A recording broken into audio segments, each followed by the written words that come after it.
Hey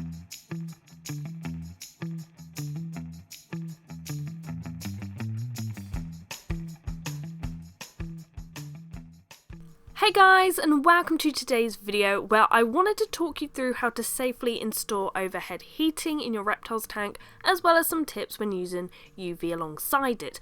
And I know this doesn't sound like the most interesting video out there, but I truly appreciate you for actually clicking on this because I think it's important stuff to know. You know, it's easy for me to say, hey, this is what I use, this is what I would recommend, but I think it's more important that you guys actually understand what they do and how they should be installed so both you and your reptile are safe. So first we're going to look at the most important piece of equipment you'll need. You probably already know this already, a thermostat. Some people get this confused with a thermometer. Similar names, but very different pieces of equipment. I'm sure you already know this, but a thermometer reads the temperature, whereas the thermostat controls it, and they look very different.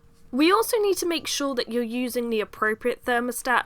So for example, the deep heat projector, a dimming stat is recommended. If you are trying to figure out what you should use for your choice of heater, then you can always try to look it up. It might have the answers in like a forum somewhere. It may be on the actual brand's website. They may tell you what you need. If they don't and you're really lost, you can always reach out to that brand. Hopefully they will reply, and they may also tell you what kind of fitting is recommended.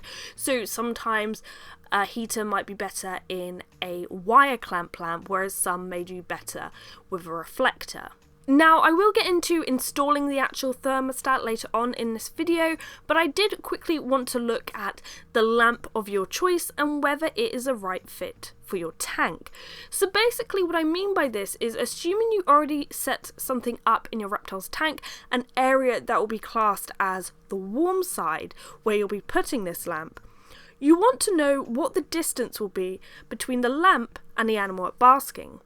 So if we look at the 50-watt deep heat projector, for example, it shows that at a distance of 16 inches from the basking point, without a thermostat, this will reach 29 degrees Celsius. At 12 inches, it will reach 36 degrees Celsius. So as you can see, as you get closer, it gets hotter. Now, ideally for a leopard gecko, I'm aiming for 30 to 32 degrees Celsius. So I will set my thermostat to that. But if the distance between the lamp and the basking area is, say, 18 inches, the lamp simply isn't going to be powerful enough to heat the slate. So for example, in my new tank, which is 2 foot high, I will have to stack up a lot of rock or slate to reach this correct distance.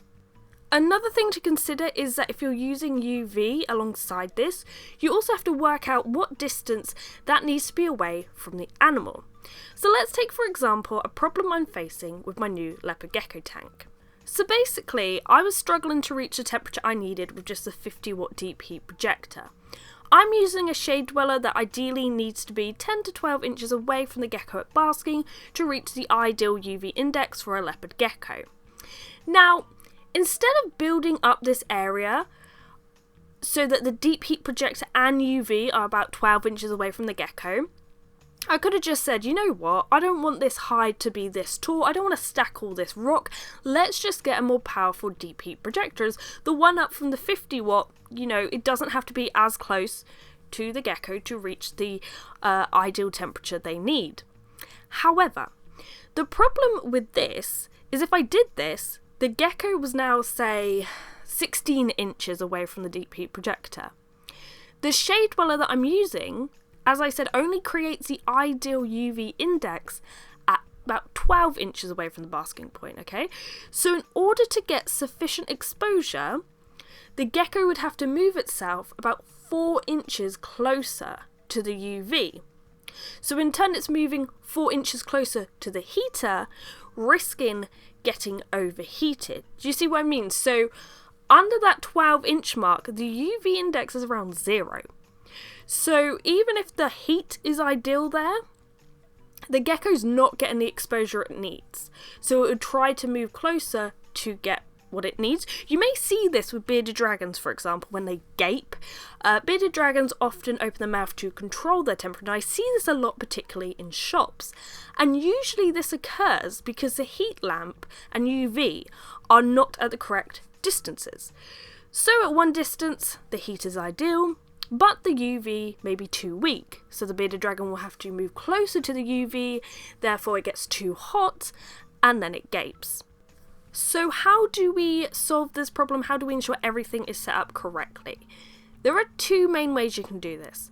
So the first one, of course, is to buy a powerful enough heater and a powerful enough UV lamp. So say, for example, you have a very tall tank for your leopard gecko and the heat is just not cutting it, it needs to be more powerful, you don't want the hide to be tall, you don't want to build it up, then you're going to have a greater distance between the heater and the basking point, which may affect the UV, so you may need a stronger UV lamp. With that, a lot of thought has to go into that, because you remember the UV index for a leopard gecko should be between 1 and 2, so we don't want to overexpose them. The other option, and something I'm doing in my new tank, is building up that area. So we're going to build up with slate and rock and make a hide, but make sure it is about 10 to 12 inches distance between the heater and lamp. Okay, so hopefully this makes more sense. Hopefully these diagrams have helped, made it a lot simpler, but these are things you've got to think about. Now, if you're just using a heater, it doesn't matter as much about the distance, as long as 1, you're using a thermostat, 2, it's at a safe distance away from the animal, 3, if the animal could potentially reach it, use a guard around the heater, and 4, make sure it's powerful enough to reach the temperature you require.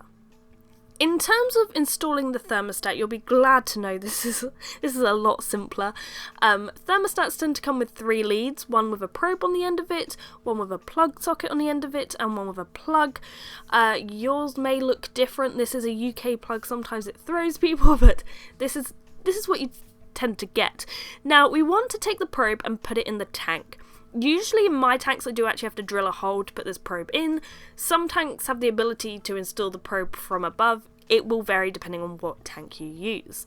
Now in this tank I want to add the probe about 10 to 12 inches away from the heater and UV, which should be on the same side of the tank, by the way. You want to make sure they're on the same side, they act as the sun together. This way the temperature at this height should be correct, and since the shade dweller, the UV that I'm using, produces a UV index of 1 to 2 at this distance, which a leopard gecko needs, this should create the perfect basking spot. Now the probe should be placed about 1 inch or 2 outside the diameter of the heater. I like to usually fix this in place with some kind of rock or some kind of decoration that will not budge. Of course, some people will keep this in place with, a little dab of silicone sealant or tape. Alongside the thermostat probe, I like to add a thermometer probe so I can read the temperature of the basking area. I then will plug in the heater to the plug socket on the thermostat, set the temperature, plug in the thermostat and wait for it to heat up.